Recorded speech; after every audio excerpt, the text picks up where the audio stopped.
6 class اسلامیات کے پہلے lecture کا آغاز کر رہے ہیں۔ آج سے ہم پہلے لیکچر میں اس سبق نمبر 1 یعنی ایمانیات اور عبادات سے ہم اس کا آغاز کریں گے۔ آئیے اپنی بک کھول لیجئے۔ ایمانیات اور عبادات کا پہلا ٹاپک ہے اللہ تعالیٰ پر ایمان۔ اس کے لیے ایمان کا مفہوم جان لیتے ہیں کہ ایمان کا مفہوم ہے کیا۔ ایمان سے مراد ہے کہ دل سے زبان سے اقرار کرنا اور دل سے تسلیم کر لینا، یعنی حق کو حقیقت جان کر اس پر یقین قائم کر لینا۔ یقین کس چیز کا قائم کرنا کہ اللہ جو ہے وہ ایک ہے۔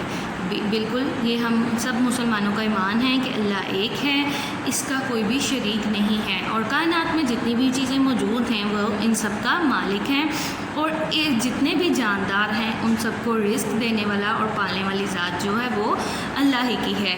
وہی جو ہے وہ جانداروں کو زندگی اور موت دیتا ہے اور وہ ہر عیب سے پاک ہے۔ اللہ تعالیٰ اس کے علاوہ اللہ تعالیٰ کی ذات پر پختہ یقین رکھنا اور اسی کو عبادت کے لائق سمجھنا بھی ہمارا ایمان کا حصہ ہے۔ اس کی ذات اور صفات میں کسی کو شریک نہ ٹھہرانا یہ بھی ہمارے ایمان میں شامل ہے۔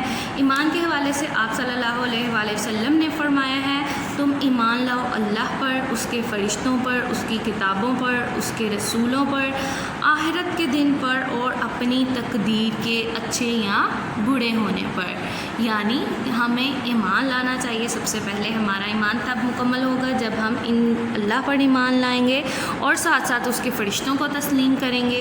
فرشتوں کے بعد ہم اس کی بھیجی گئی کتابوں پر ایمان لے کر آئیں گے اور اس کے رسولوں کو سچا جانیں گے، اور آخرت کے دن پر یقین رکھیں گے کہ یعنی جب ڈے آف ججمنٹ ہوگا اس دن پر یقین رکھنا کہ بالکل اللہ تعالیٰ ہم سب کو اکٹھا کرے گا اور ہم سب سے حساب کتاب لیا جائے گا۔ اس دن پر یقین رکھنا اور زندگی میں کے تمام معاملات میں جو کچھ بھی ہمارے ساتھ اچھا یا برا ہوتا ہے اس پر ایمان لانا بھی، اس پر بھی یقین رکھنا ہمارے ایمان میں شامل ہے۔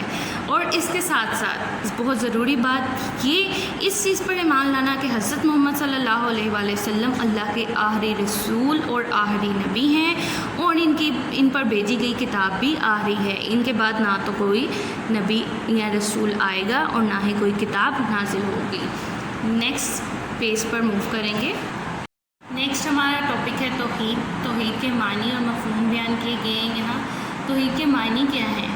اللہ تعالیٰ کی ذات اور صفات کے ایک ہونے پر یقین رکھنا، یعنی اللہ تعالیٰ کو واحد، یکتا، ایک ماننا اور ایک جاننا توحید کہلاتا ہے، اور اس کے ساتھ ساتھ اللہ کی ذات اور صفات میں کسی غیر کو شریک نہ کرنا تو بھی توحید میں شامل ہے۔ عقیدہ توحید جو ہے وہ ایمان کی بنیاد ہے۔ اسلام میں سب سے زیادہ اہمیت بھی توحید پر دی گئی ہے۔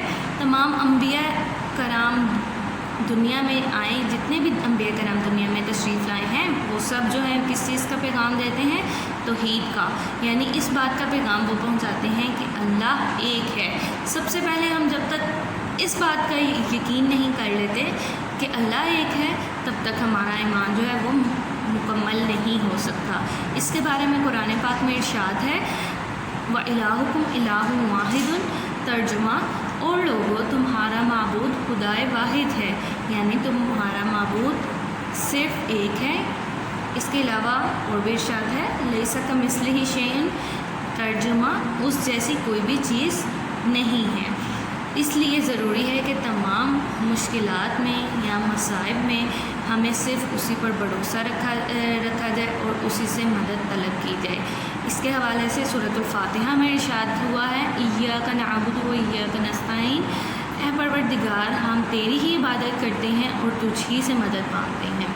اسٹوڈنٹ، اگر ہم کائنات کے نظام پر غور کریں تو ہم دیکھتے ہیں کہ سورج جو ہے ہر روز اپنے مقررہ وقت پر طلوع و غروب ہوتا رہتا ہے، ستارے اپنے اپنے راستوں پر چلتے رہتے ہیں، چاند جو ہے وہ اپنے وقت کے مطابق نمودار ہوتا ہے، اسی طرح موسم بھی بدل کر آتے جاتے رہتے ہیں۔ یہ سارا نظام بہت نہیں چل رہا، بے شک اس کو چلانے والی ذات جو ہے وہ صرف ایک ہی ہے اور وہ اللہ ہی کی ذات ہے۔ اگر اس کی خدائی میں کوئی اور شریک ہوتا تو کبھی نہ کبھی کسی بات پر اختلاف ضرور ہوتا۔ اس کی مثال آپ اس طرح سے لے سکتے ہیں کہ جب آپ آپس میں کھیل رہے ہوتے ہیں تو کسی نہ کسی بات پر جھگڑا ہو جاتا ہے۔ آپ کہتے ہیں میں نے یہ گیم کھیلنی ہے، آپ کا پارٹنر کہتا ہے میں نے دوسری گیم کھیلنی ہے، تو اس وجہ سے اختلاف پیدا ہو جاتا ہے۔ لیکن ہم جب کائنات کے نظام پر غور کرتے ہیں تو ہم دیکھتے ہیں کہ جب سورج طلوع ہو رہا ہے تو وہ ہر روز صدیاں بیت گئی، وہ اپنے وقت پر ہی طلوع ہو رہا ہے، کبھی بھی اپنے وقت سے پہلے یا وقت کے بعد میں طلوع و غروب نہیں ہو رہا۔ اسی طرح ستارے بھی چل رہے ہیں بنا کسی لڑائی جھگڑے کے بغیر۔ چاند جو ہے وہ اپنی مرضی سے چھوٹا بڑا ہو، اپنی مرضی کے چاند جو ہے اپنے مقررہ وقت پر نمودار ہو رہا ہے۔ اسی طرح موسم بھی آ جا رہے ہیں، اپنے وقت کے مطابق سب کچھ ایک سیکوینس میں ہو رہا ہے، ایک پیٹرن میں ہو رہا ہے۔ لیکن اگر اس اللہ کی ذات میں کوئی اور شریک ہوتا تو یقیناً اختلاف پیدا ہوتا ہے۔ جیسے آپ گیم کھیلتے ہیں، آپ کے ساتھ دوسرا شامل ہوتا ہے اور اس کے ساتھ کسی نہ کسی بات پر اختلاف ہو جاتا ہے، لیکن ہم جب نظام کو، کائنات کے نظام کو دیکھتے ہیں تو ہمیں اس طرح کا کوئی بھی اختلاف نظر نہیں آتا۔ مختصر یہ کہ بے شک اللہ کی ذات جو ہے وہ ایک ہی ہے، اس کا نہ تو کوئی شریک ہے اور نہ ہی کبھی ہو سکتا ہے۔ اللہ ہی ہمارا خالق اور مالک ہے، وہی ہمیں زندگی اور موت دیتا ہے اور ہماری تمام ضرورتیں پوری کرنے والا وہی ہے۔ لہٰذا ہمیں کیا چاہیے کہ زیادہ سے زیادہ ہم اسی کی عبادت کریں۔ اس کے حوالے سے قرآن پاک میں ارشاد ہے وَاعْبُدُوا اللَّهَ وَلَا تُشْرِكُوا بِهِ شَيْئًا، اور اللہ ہی کی عبادت کرو اور اس کے ساتھ کسی کو شریک نہ بناؤ۔ لہٰذا ہمیں مسلمان ہونے کی حیثیت سے ہر حال میں مدد اللہ ہی سے مانگنی چاہیے اور اسی کا ڈر یا خوف جو ہے وہ اپنے دل میں رکھنا چاہیے۔ عقیدہ توحید کی وجہ سے مسلمان کے اندر بہادری، صبر، جرأت، توکل اور یقین جیسی صفات جو ہیں وہ پیدا ہوتی ہیں۔ اسٹوڈنٹس، یہ ہماری ریڈنگ جو ہے مکمل ہو چکی ہے۔ اس کے ساتھ ساتھ جو آپ کا ناظرہ ہے آج کا وہ ہے سورہ الم نشرہ۔ آپ کی کتاب کے پہلے صفحے پر سورہ الم نشرہ دی گئی ہے، اس کو آپ یاد کریں گے اچھے طریقے سے، اپنے کسی ٹیوٹر کی ہیلپ سے کر لیجئے گا یاد۔ اس کے ساتھ ساتھ آپ نے سواری پر سوار ہونے کی دعا یاد کرنی ہے۔